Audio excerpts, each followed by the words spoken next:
Ninatumai kuwa hujambo popote pale ulipo. Ninakusalimu nikikukaribisha katika msimu wa 4 wa kipindi cha Safari ya Wito. Karibu tena. Mimi ni Eric Pasco Jr. Kwa niaba ya wale wote ambao wanahusika katika utayarishaji wa kipindi hiki, ninasema karibu. Katika msimu huu wa 4 sehemu ya kwanza, tuko na nani katika siku hii ya leo? Karibu uwe nasi hadi pale tamati. Sister, tumsifu Yesu Kristo. Milele amina. Ni na furaha kubwa kwa heshima ambayo umetupatia familia ya Radio Maria Tanzania kutupatia muda wako na kuzungumza nasi. Karibu sana. Asante. Kwa yule ambaye leo ndio anaikuona kwa mara ya kwanza, hajawahi kukuona sehemu nyingine yoyote, ambaye leo atakusikia kwa mara ya kwanza, anatamani kulifahamu jina lako. Wewe unaitwa nani? Jitambulishe kwa ufupi. Mimi naitwa Sister Hermana Simon Shio. Ndio. Sister wa masista bibi yetu wa Kilimanjaro. Karibu sana katika kipindi cha Safari ya Wito, na wewe ukiwa ni mgeni wetu wa kwanza katika sehemu ya kwanza ya msimu wetu wa 4. Asante sana. Wewe mwaka 2024 ulisherehekea miaka 25 ya utawa wako. Ndio. Tunatamani kuifahamu kwa ufupi historia ya safari ya wito wako. Ilikuwa ni safari ya namna gani? Safari yangu ya maisha ilikuwa hivi. Ndio.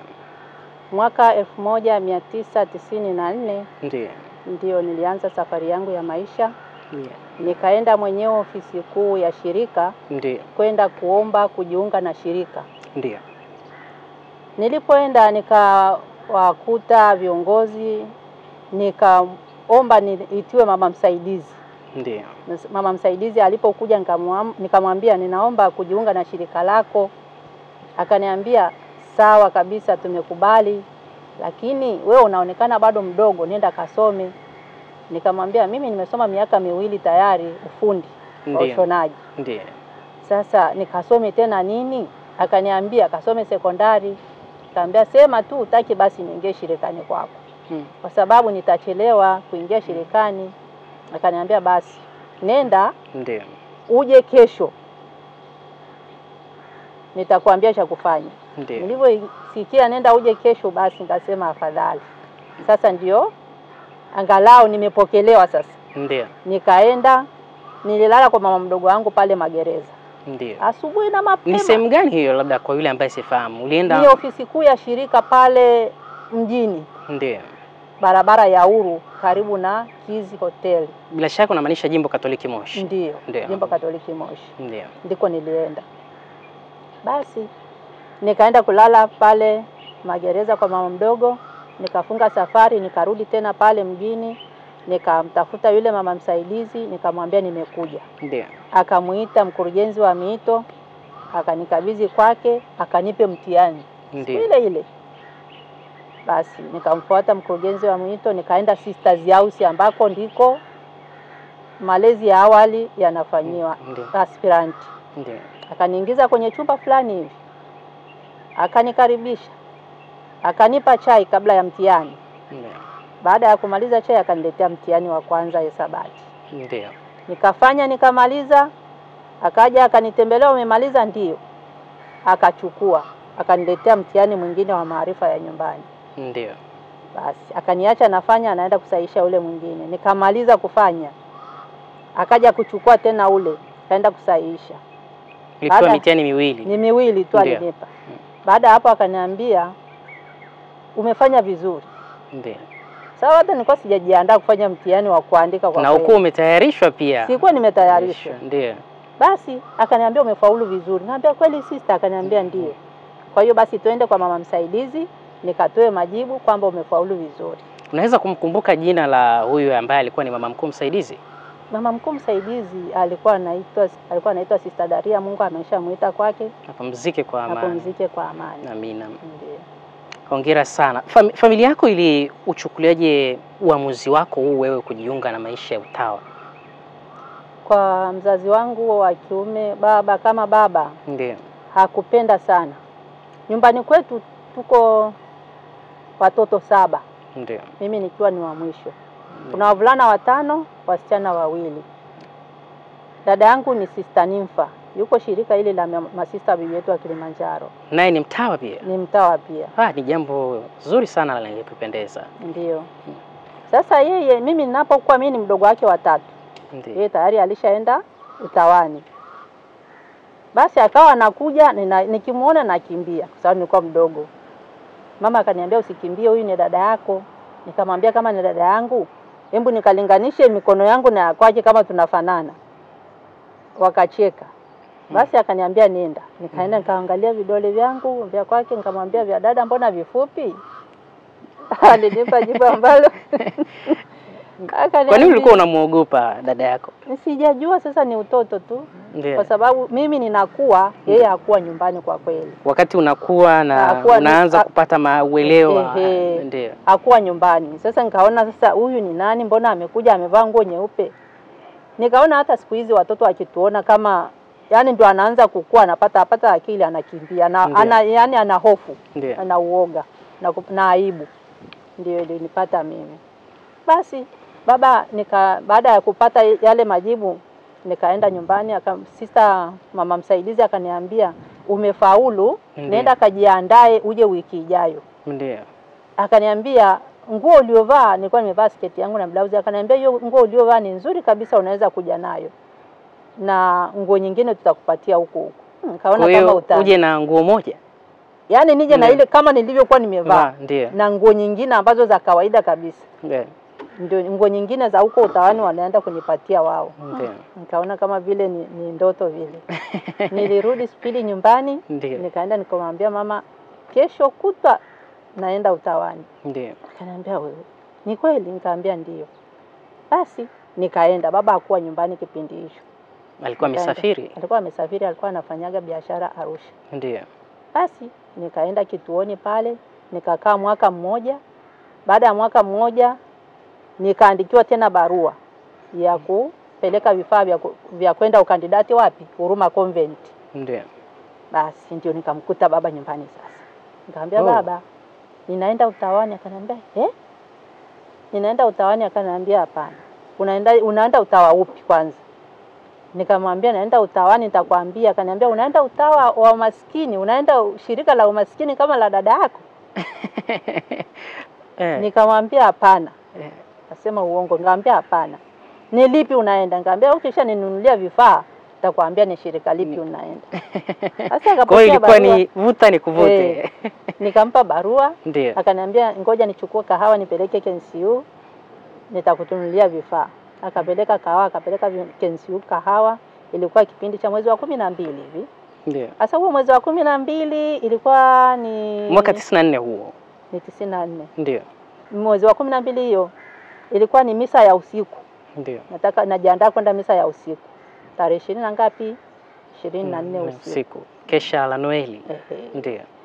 Basi mchana nilikuwa kwa masista, baadaye nikarudi nyumbani kuambia wazazi naenda kulala parokiani, nikienda misa ya usiku sirudi. Parokia gani hiyo sister? Parokia ya Umbwe. Ndio. Umbwe parish. Ndio. Ndio. Basi nilivyowaambia hivyo, mama akaniambia baba yako ni mgonjwa. Nikamwambia amekuwa nini tena? Akasema anaumwa tumbo. Nikamwambia umempeleka hospitali? Akasema ndio tumempeleka hospitali lakini bado anaumwa. Wakati wa maandalizi haya ya mkesha. Maandalizi ya mkesha. Ndio. Akasema lakini tunamchukua tutampeleka hospitali Kibosho. Ndio. Nikamwambia sawa. Mimi nikashuka zangu nikaenda parokiani misa ya usiku. Christmas ile nikapandisha nyumbani sasa. Vipi mama, baba anaendeleaje? Akaniambia tulimpeleka hospitali Kibosho. Ndio. Lakini alizidiwa usiku akapelekwa KCMC. Lakini nitatuma kaka zako ataenda kumuona. Basi akina kaka wakaenda wakatuletea habari kwamba tumekuta baba amewekewa mpira tumboni wa kutoa uchafu, na tumeambiwa kesho asubuhi na mapema tushuke tukamtolee damu atapata operation. Basi waliposhuka kesho yake wakaambiwa baba alifariki usiku. Pole sana. Asante. Basi alikuwa hajaninunulia kitu chochote wala kahawa, ilikuwa bado pesa haijatoka ya kahawa. Ndio. Na kumwambia ninaenda shirika gani nilikuwa sijamwambia.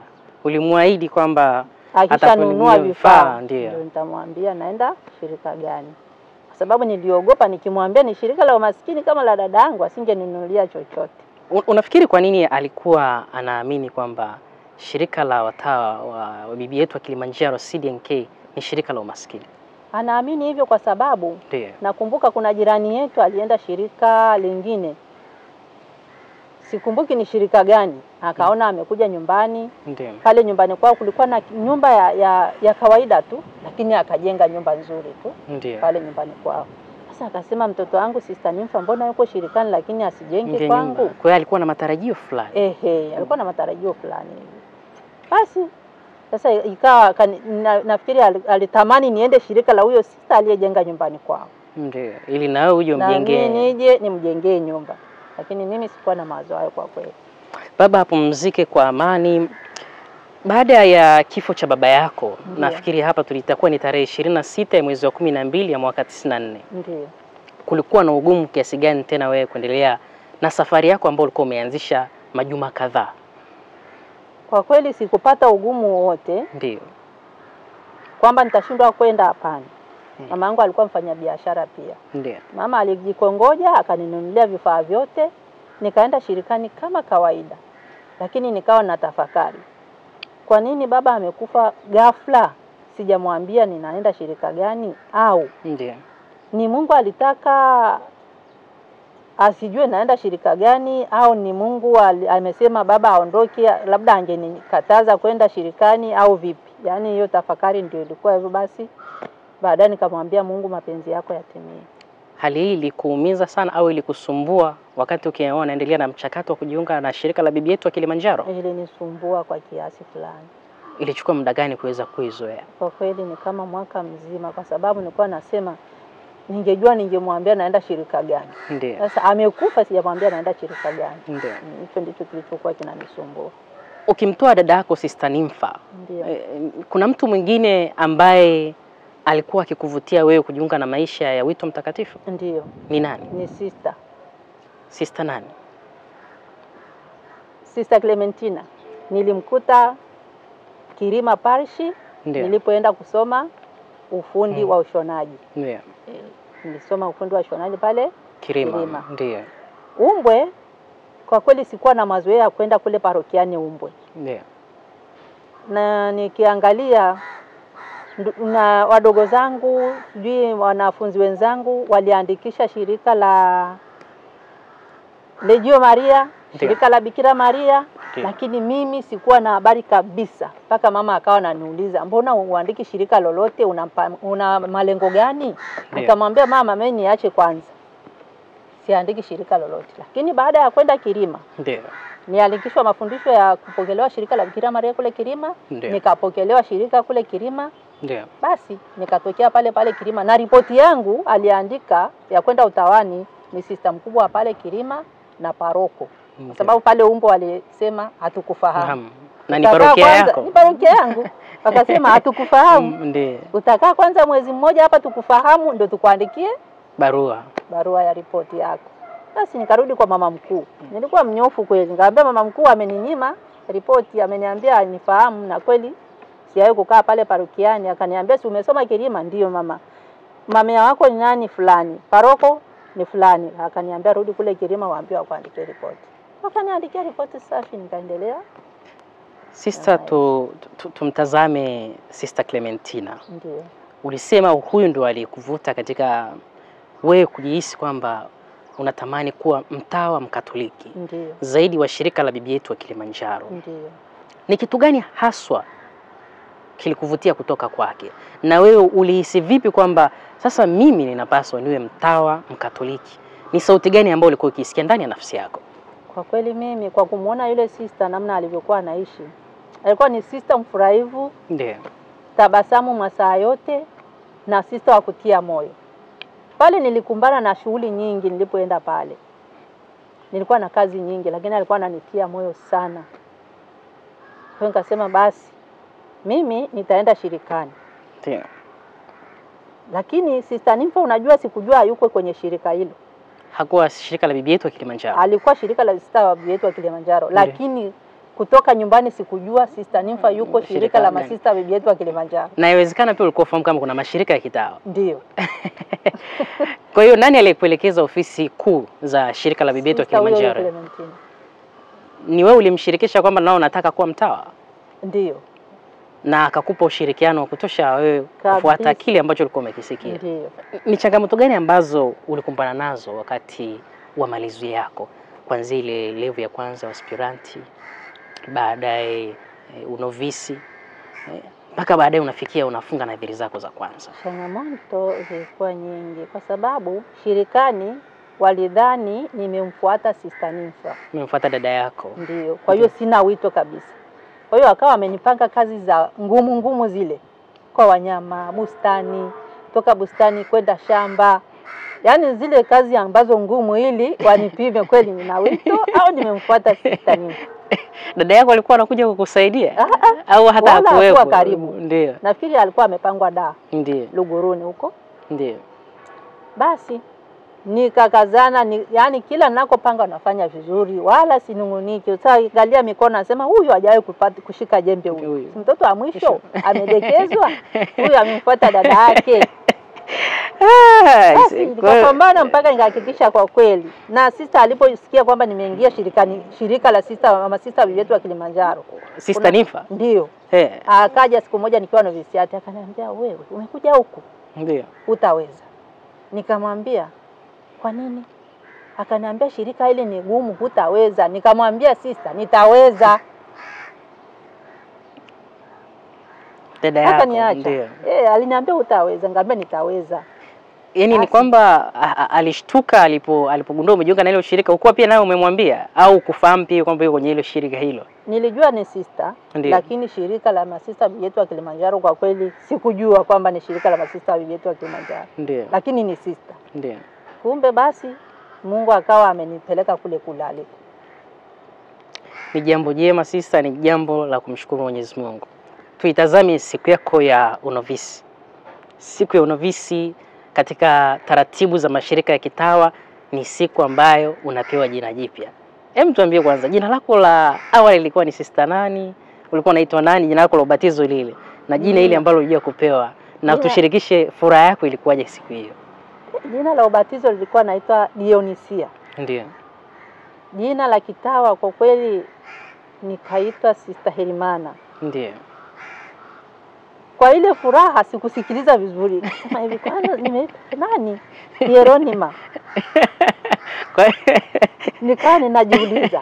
Mama akaona ninavyohangaika. Mama mkuu akanifuata akaniambia sister. Alikuwa mama nani? Alikuwa mama Greda. Akaniambia sister, umeitwa sister nani? Nikamwambia nimeitwa Sister Hieronima. Wakacheka wote akaniambia hapana. Umeitwa Sister Herimana. Basi tangu siku hiyo ngajua kumbe mimi naitwa Sister Herimana. Au kupata shida siku za mwanzoni wakati unaitwa umezoea kuitwa Dionisia? Shida ipo, shida ilikuwepo. Kwa sababu Herimana umeshasahau. Na mama kaniambia huyu Herimana alikuwa sister mzuri sana. Kwa hiyo mimi ni Herimana wa pili. Kuna Herimana mwingine ambaye alishafariki. Ndio. Kuna bibi ambaye alishafariki. Akaniambia huyu bibi alikuwa mwema sana. Kwa hiyo ufuate fadhila zake. Na namba uliopewa ni namba ya pacha wangu, yani namba ya pacha wa mama mkuu. Ndio. Akaniambia usiniaibishe. Ndio. Kwa basi ngalau ngasikia. Uwe mfano wa kuigwa. Ndio. Uwe mfano wa kuigwa. Nikamwambia mama niombee. Mama akaniambia sister, penye nia pana njia.